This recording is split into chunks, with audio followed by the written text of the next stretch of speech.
नमस्कार दोस्तों, आप सभी का बहुत बहुत स्वागत है। आज की क्लास में सपनों को हकीकत करने के लिए पहले खुद पर विश्वास करना पड़ता है, फिर कड़ी मेहनत करनी पड़ती है। इस सुविचार के साथ आज की क्लास हम शुरू करते हैं। कल हमने पढ़ा था प्रेजेंट परफेक्ट कंटिन्यूअस टेंस की अफर्मेटिव सेंटेंस के बारे में। आज हम पढ़ेंगे नेगेटिव सेंटेंस के बारे में। तो चलिए हेडिंग डाल लेते हैं। आज हम पढ़ेंगे प्रेजेंट परफेक्ट कंटिन्यूअस टेंस के नेगेटिव सेंटेंस के बारे में। तो चलिए डेफिनेशन लिख लेते हैं कि डेफिनेशन उसकी पहचान क्या होती है, हम कैसे पहचानेंगे कि नेगेटिव सेंटेंस है। जिन वाक्यों में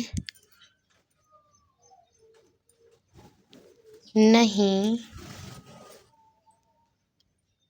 शब्द आते हैं, नेगेटिव सेंटेंस कहते हैं। जिन वाक्यों में नहीं शब्द आते हैं, नहीं शब्द होगा तो नेगेटिव सेंटेंस होगा, नकारात्मक वाक्य होगा। तो ये हमारी पहचान हो गई। अब हम देख लेते हैं इसके नियम। हमारे सेंटेंस के नियम पिछले सेंटेंस जैसे ही हैं, फिर भी हम लिखवा देते हैं। पहला नियम है एक वचन कर्ता के साथ हैज बीन लगाते हैं। हमारा पहला नियम होगा। सेकंड नंबर का है बहुवचन कर्ता के साथ हैव बीन लगाते हैं। और सेंटेंस हमारा नेगेटिव सेंटेंस है, नकारात्मक वाक्य। तो तीसरा नियम होगा वाक्य को ट्रांसलेट करते समय नोट लगाएंगे। ठीक, ये हमारा थर्ड नियम होगा। फोर्थ नियम है कि जब वाक्य में हमें समय भी दिया होगा साथ में, तो समय के लिए सिंस या फॉर लगाएंगे। ठीक, निश्चित समय के लिए सिंस लगाएंगे और अनिश्चित समय के लिए फॉर लगाएंगे। ये हमारे नियम हो गए। अब हम देख लेते हैं सूत्र कि हम वाक्य को कैसे ट्रांसलेट करेंगे। अब हम वाक्य को इंग्लिश ट्रांसलेट कैसे करेंगे, उसके हम सूत्र लिखवा देते हैं कि हम कैसे ट्रांसलेट करेंगे। तो पहले हमें लिखना है सब्जेक्ट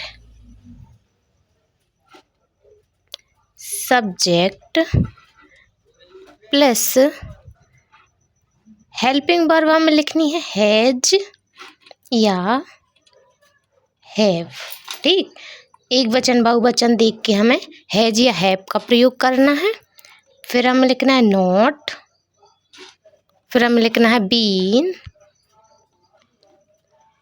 उसके बाद होगा हमारा मेन वर्ब,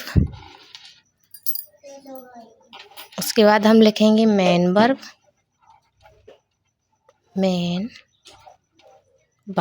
इसको हम हिंदी में भी लिखवा देते हैं। लिखेंगे हम कर्ता, फिर हम लिखेंगे सहायक क्रिया,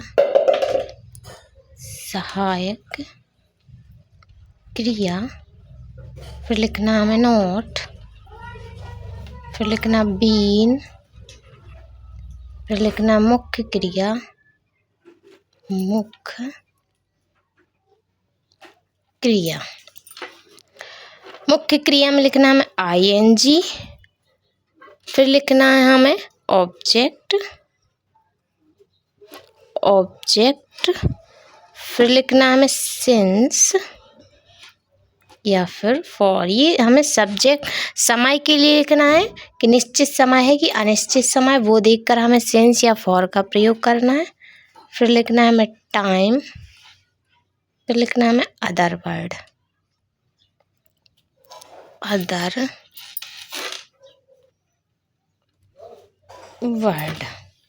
ठीक, ऑब्जेक्ट, कर्म, सेंस या फॉर, फिर लिखना है समय, अन, शब्द। ये हमारा सूत्र हो गया। इस तरह से हमें वाक्य ट्रांसलेट करने हैं। तो अब हम एक दो वाक्य उदाहरण एग्जाम्पल देख लेते हैं, तो हमें सेंटेंस अच्छे से समझ में आ जाएगा। पहले हम पूरे एग्जाम्पल लिख लेते हैं, फिर उसके बाद ट्रांसलेट करेंगे। तो पहला एग्जाम्पल है, वह 2 घंटे से पढ़ाई नहीं कर रहा है। ये हमारा फर्स्ट एग्जाम्पल हो गया। सेकंड है, वे सुबह से क्रिकेट नहीं खेल रहे हैं। थर्ड नंबर का होगा, वह शाम से टीवी नहीं देख रही है। फोर्थ एग्जाम्पल है, मैं 1 हफ्ते से प्रोजेक्ट पर काम नहीं कर रहा हूँ। फिफ्थ नंबर का एग्जाम्पल है, हम 5 साल से नहीं रह रहे हैं। ये हमारे एग्जाम्पल हो गए। अब हम इनको इंग्लिश ट्रांसलेट करते हैं। तो इंग्लिश ट्रांसलेट हमें सूत्र जो हमने लिखवाया है उसी को देख के करना है। तो पहले हमने लिखा था कर्ता, तो कर्ता है इसमें ही। फिर लिखना है हेल्पिंग वर्ब। हेल्पिंग वर्ब हमें लिखनी है सब्जेक्ट देखकर। सब्जेक्ट है हमारा एक वचन, तो एक वचन के साथ आएगा हैज। फिर लिखना है हमें नॉट, फिर आएगा बीन, नॉट बीन, फिर आएगी मुख्य क्रिया। मुख्य क्रिया है पढ़ना, होगा स्टडी। मुख्य क्रिया में ING, स्टडिंग। निश्चित समय के लिए हमें लिखना है सिंस, और अनिश्चित समय के लिए लिखना है फॉर। ये 2 घंटे अनिश्चित समय है, पता नहीं सुबह के 2 घंटे हैं कि शाम के, तो अनिश्चित समय के लिए लिखना है हमें फॉर 2 आवर्स, है ना। ये हमारा पहला ट्रांसलेशन हो गया। दूसरा है, करता है हमारा दी, हेल्पिंग वर्ब आएगी हैव, क्योंकि दी हमारा बहुवचन है। फिर आएगा नॉट, फिर आएगा बीन, फिर लिखना है मुख्य क्रिया। मुख्य क्रिया है खेलना, PLAY। मुख्य क्रिया में ING, प्लेइंग। फिर लिखना है क्रिकेट। फिर लिखना है हमें सुबह, सुबह निश्चित समय है तो आएगा सिंस, सुबह morning, since morning.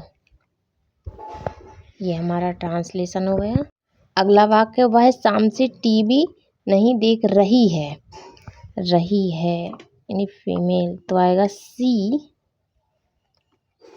Has, has के बाद नॉट, बीन मुख्य क्रिया है देखना, WATCH, मुख्य क्रिया में ING, टीवी। शाम निश्चित समय है तो आएगा सिंस, शाम के तो आएगा इवनिंग, इवनिंग।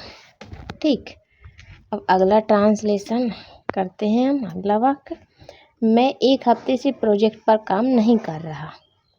आई के साथ आएगा हैव, नॉट, बीन, करता है हमारा आई के साथ आएगा हैव हेल्पिंग वर्ब, फिर नॉट, फिर बीन, फिर मुख्य क्रिया है करना, तो काम करना यानी वर्क, मुख्य क्रिया में ING तो होगा वर्किंग ऑन दिस प्रोजेक्ट। ठीक, प्रोजेक्ट एक हफ्ता निश्चित नहीं है, हफ्ते जो है निश्चित नहीं है तो उसके लिए आएगा फॉर ए वीक, एक हफ्ता।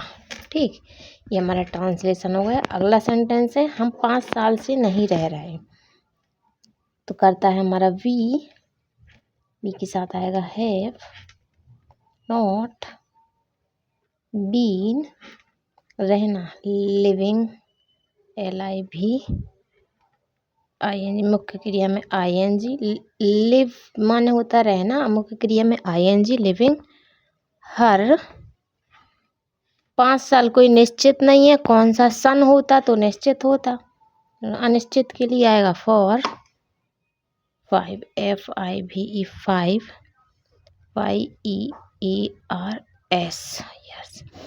अब ये जो सिंस और फॉर है इसके लिए हमने पिछली वीडियो में अपनी पिछली वीडियो में एक फॉर्मूला बताया था।